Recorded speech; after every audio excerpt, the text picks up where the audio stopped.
J'ai vu tant de choses que vous, humains, ne pourriez pas croire. Salut à toutes, salut à tous et bienvenue, je suis Olivier Mendes et vous écoutez Sauce Fiction, le podcast qui dévore la science-fiction à toutes les sauces. Ici, on plonge ensemble bien sûr dans la littérature, mais aussi le cinéma, les séries et bien plus encore pour découvrir comment la science-fiction et l'imaginaire façonnent notre monde et inspirent notre avenir. Voyage dans le temps, technologie futuriste, space opéra, post-apocalyptique. Si vous êtes un fan de fiction, vous êtes au bon endroit. Accrochez-vous car nous allons explorer ensemble les frontières de l'imaginaire. Salut les fans de fiction. Et si, face à l'effondrement de la civilisation, vous aviez la possibilité de réinventer le sens même de la vie, que feriez-vous ? Pourriez-vous élaborer une nouvelle philosophie ou une religion capable de résister à l'adversité et de reconstruire ainsi une société en ruine ? Cette question, simple en apparence, est sur le point de nous conduire sur le départ d'un récit, d'un roman, écrit par Octavia Butler, La parabole du semeur, une œuvre de science-fiction dystopique qui explore des thématiques aussi contemporaines que sincères, la spiritualité, la survie et surtout le pouvoir du changement. À travers le voyage de Lorraine Olamina, jeune femme noire et visionnaire dotée d'une capacité d'empathie exacerbée, Butler interroge la validité des philosophies alternatives dans un monde en crise. En dressant le portrait d'une société au bord du précipice, l'auteur nous force à nous demander si la foi et les croyances peuvent véritablement guider l'humanité dans un tel chaos. C'est donc entre pragmatisme et spiritualité, entre désespoir et renouveau, que la parabole du semeur résonne comme une œuvre prophétique en nous. Elle nous interroge sur nos propres systèmes de croyances face au bouleversement de notre temps moderne. L'histoire même du roman se déroule en 2024, un futur terriblement présent parce que nous sommes aujourd'hui en 2024, jusqu'à la fin de cette année encore. La société américaine dans le roman est en déliquescence, les infrastructures sont détruites, la violence règne, les services publics sont quasi inexistants et la majorité de la population est plongée dans une pauvreté extrême.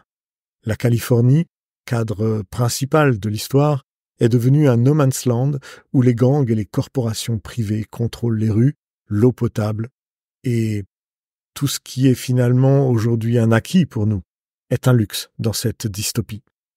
Les maisons sont des forteresses et sortir même de chez soi sans armes est presque suicidaire. On se croirait dans l'Amérique actuelle et pourtant ce récit a été publié en 1993.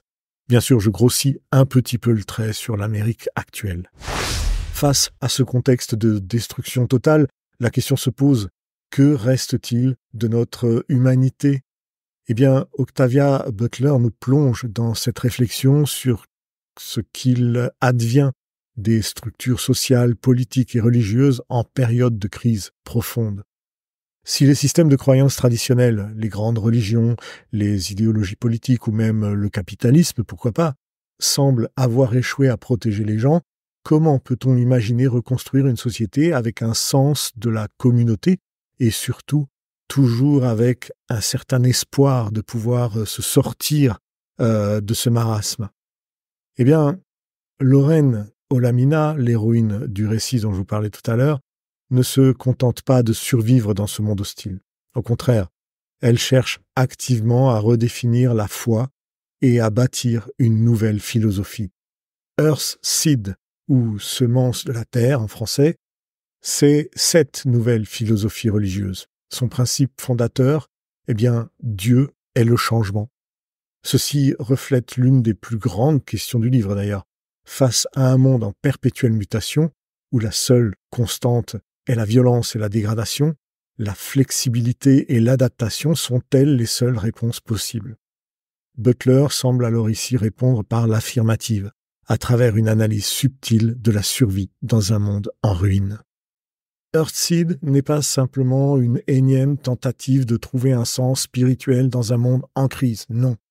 C'est une philosophie pragmatique qui repose sur la reconnaissance que tout change et que l'humanité doit apprendre à naviguer dans cette réalité fluide si elle veut survivre elle-même. Contrairement aux grandes religions monothéistes qui prêchent un Dieu omnipotent et immuable, Earthseed proclame que Dieu lui-même est le changement. Pour Loren Olamina, il ne s'agit donc pas de prier pour un hypothétique avenir meilleur, mais de créer activement cet avenir en embrassant le changement comme étant une force divine. Ce principe de changement, comme constante, est exploré tout au long du roman, non seulement à travers les croyances de Lorin, mais aussi dans la manière dont elle guide son groupe de survivants.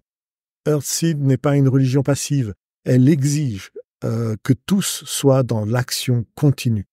Et elle exige également une adaptation permanente face aux dangers extérieurs.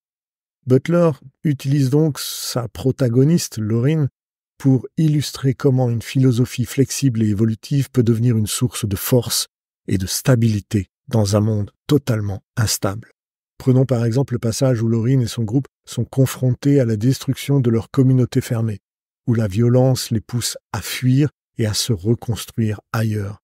Lorin voit cela non pas comme une tragédie irréversible, mais comme une étape naturelle dans le processus de sa propre transformation.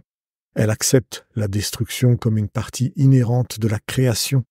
En ce sens, Earthseed devient une forme de résilience spirituelle où la souplesse mentale et émotionnelle est la clé de la survie. Mais cette flexibilité radicale est-elle vraiment une solution, ou simplement une stratégie de survie temporaire dans un monde trop brisé pour être réparé? C'est là que le roman devient véritablement intéressant, car Butler ne nous donne pas de réponse simple, et c'est exactement ce que nous attendons quand nous lisons ce roman, parce que nous avons envie de découvrir par nous-mêmes quelles seraient les possibilités, les réponses que nous pourrions y apporter. Earthseed est-elle justement une véritable alternative spirituelle qui pourrait guider l'humanité vers un nouvel âge d'or? Ou bien est-elle simplement une illusion rassurante dans un monde trop chaotique pour envisager une réelle reconstruction? Allez savoir. Les critiques que l'on pouvait faire à Earthseed, tant à l'intérieur du roman que dans l'analyse du texte lui-même, sont nombreuses, bien évidemment. Certains personnages voient dans les idées de Lorin une forme de fuite, un moyen de donner un sens à l'insensé. Le fait que la religion de l'Earthseed propose l'espace comme objectif ultime de l'humanité, quitter la Terre pour coloniser d'autres planètes, un rêve qui ne cesse de propulser l'homme en avant, eh bien cela peut être vu soit comme une vision grandiose, soit comme une utopie irréaliste, bien sûr. Dans un monde où les ressources de base sont devenues inaccessibles, rêver d'atteindre les étoiles peut sembler plus qu'un peu ironique, vous ne trouvez pas? Pourtant, c'est précisément cette utopie qui donne à l'Earthseed sa propre force intérieure. Butler semble dire que dans un monde où tout s'effondre, nous avons besoin de croire en quelque chose de plus grand que nous-mêmes, même si cet objectif semble hors d'atteinte immédiatement. Earthseed, avec son appel à l'adaptation et son rêve de conquête des étoiles, devient un moteur pour l'action. Que cette action mène réellement à la transformation ou non est une question que Butler laisse volontairement ouverte dans son récit. L'idée que l'humanité doive quitter la Terre pour atteindre son plein potentiel est centrale dans la vision de Earthseed. Pour Lorin, la survie de l'espèce humaine dépend de sa capacité à s'adapter non seulement aux changements sur Terre, mais aussi à la colonisation de nouveaux mondes. Dans un certain sens, cela reflète un des thèmes fondamentaux de la science-fiction classique, l'espace comme ultime frontière de l'humanité. Mais là où beaucoup d'œuvres de science-fiction présentent la conquête de l'espace comme une fuite technologique, Butler la présente comme une quête spirituelle et rien d'autre. Ce n'est pas seulement une question de survie matérielle, mais aussi une recherche de renouveau que le livre nous amène à entrevoir. Le fait que Earthseed soit aussi une religion centrée sur l'idée d'épanouissement dans les étoiles en dit d'ailleurs très long sur la manière dont Butler perçoit l'évolution de l'humanité. Pour elle, l'espace représente un potentiel de transformation, un endroit où l'humanité pourrait se débarrasser de ses erreurs du passé. Cependant, cette quête des étoiles peut également être vue comme une fuite des problèmes terrestres. Dans un monde où les solutions immédiates semblent impossibles, rêver de l'espace devient un moyen d'éviter d'affronter la réalité, d'un monde en déclin. En ce sens, la parabole du semeur nous invite à réfléchir sur nos propres échappatoires contemporaines, que ce soit à travers la technologie, la politique ou même la religion. Cherchons-nous vraiment à résoudre nos problèmes ou simplement à les contourner? En plus de son exploration des religions alternatives, la parabole du semeur aborde également des thèmes liés au leadership et à l'empathie. Lorin Olamina, en tant que leader de son mouvement, est un personnage tellement complexe, vous allez la découvrir, doté en plus d'une hyper-empathie qui lui permet de ressentir la douleur des autres comme si c'était la sienne. Et ce pouvoir, loin d'être un simple don, est même un fardeau pour Lorin. Imaginez seulement, dans un monde aussi violent et brutal que celui de Butler, être hyper-empathique peut sembler être une malédiction. Pourtant, c'est précisément cette capacité qui fait de Lorin une figure de guide pour son mouvement. Elle ne dirige pas à travers la force ou la domination, mais à travers la compréhension profonde des besoins des autres et des souffrances de ceux qui l'entourent. Butler utilise alors son personnage pour explorer comment l'empathie peut jouer un rôle crucial dans la construction de la communauté dans un contexte de crise. Là où d'autres leaders utilisent la violence ou la peur pour maintenir le contrôle, Lorin bâtit sa communauté sur la compassion et le respect mutuel. Cependant, cela ne la rend pas invincible non plus, et son leadership est constamment remis en question par les dangers venus de l'extérieur.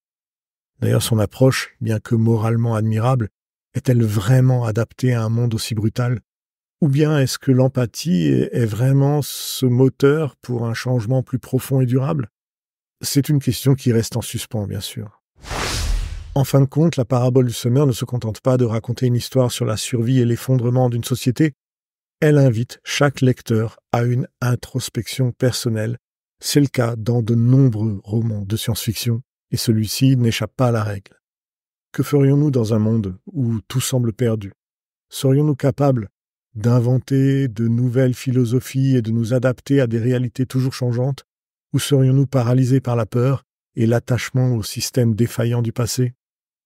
La parabole du semeur pousse ses lecteurs à introspecter, non seulement sur leur propre résilience, mais aussi à la manière dont ils perçoivent le changement, l'empathie et même le leadership. Ce qui rend le message de Butler si puissant, c'est qu'il résonne profondément avec nos crises contemporaines. Dans un monde qui est marqué par le changement climatique, les inégalités économiques croissantes et une instabilité politique mondiale, la question du sens et de la foi devient plus présente que jamais. À travers Earthseed, Butler propose donc une alternative, une philosophie qui embrasse le changement non pas comme une menace, mais comme une opportunité de croissance et de transformation. Cependant, ce message n'est pas une solution facile, et vous allez le découvrir. Butler ne prêche pas une utopie simple, où tout se règle par un concept abstrait de changement. Elle nous montre les coûts de cette transformation, les sacrifices personnels et les défis qui accompagnent une telle philosophie. Lorin perd des proches, elle souffre, et ses idées ne sont pas toujours acceptées ou comprises. Mais c'est précisément cette complexité qui rend l'œuvre si fascinante.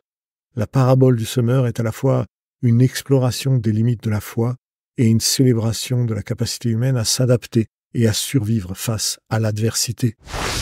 En fin de compte, la parabole du semeur est bien plus qu'une simple dystopie, c'est une méditation profonde sur le rôle des croyances et des philosophies dans un monde en crise.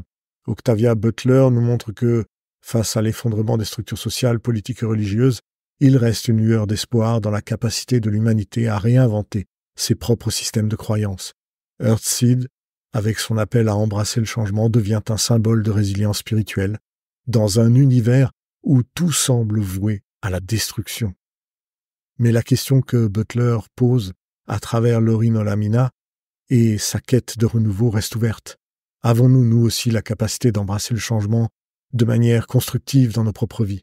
Pouvons-nous, face aux crises de notre époque, réinventer nos croyances et nos structures sociales pour créer quelque chose de mieux?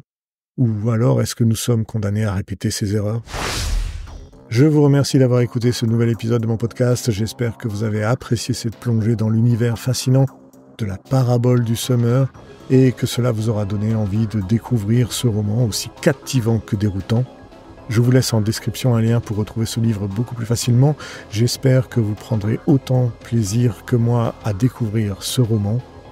N'oubliez pas de vous abonner à mon podcast, commenter, lisez, partagez.